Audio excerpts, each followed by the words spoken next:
श्री स्वामी समर्थ.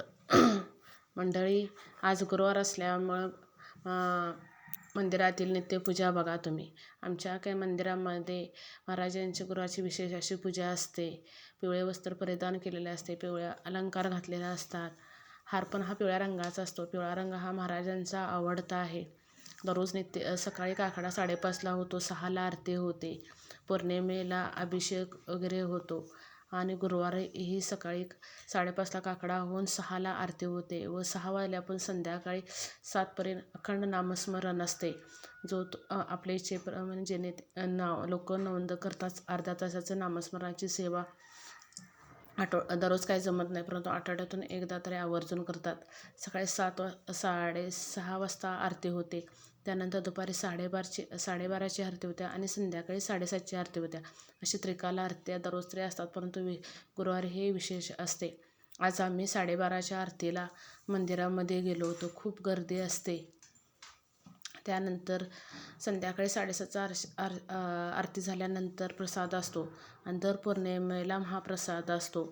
नामस्मरणाने शक्य ह्या गोष्टी महाराज करून घेतात आपल्याकडून. लोक अनुभव घ्या. महाराज कधीही आपल्याजवळ केलेली सेवा ठेवत नाहीत. त्यामुळं आवर्जून कोणत्याही मंदिरात जावा, परंतु मनापासून आणि श्रद्धेने जावा.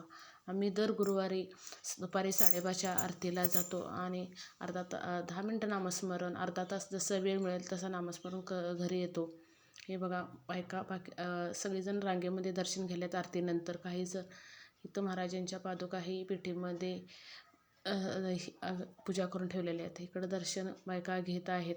बाकीच्या बायका गप्पा टप्पा न करता श्री स्वामी समर्थ नामस्मरण करत असतात. कोपऱ्याला हे अर्धा तासाच्या सेवेकरी नामस्मरण करत असतात. त्यांना खडीसाखर प्रसाद दिला जातो.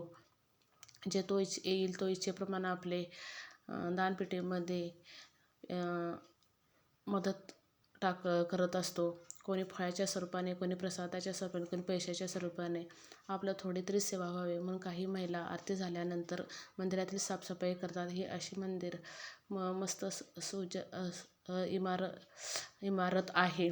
त्या ठिकाणी श्री स्वामी समर्थाची मूर्ती पण आहे व पिंपळेश्वराच्या पावत्या पण आहेत. श्री स्वामी समर्थ.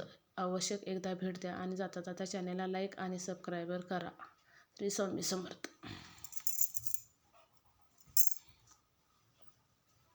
त्याला काय थांब की थांबू नको. सर हात काढ.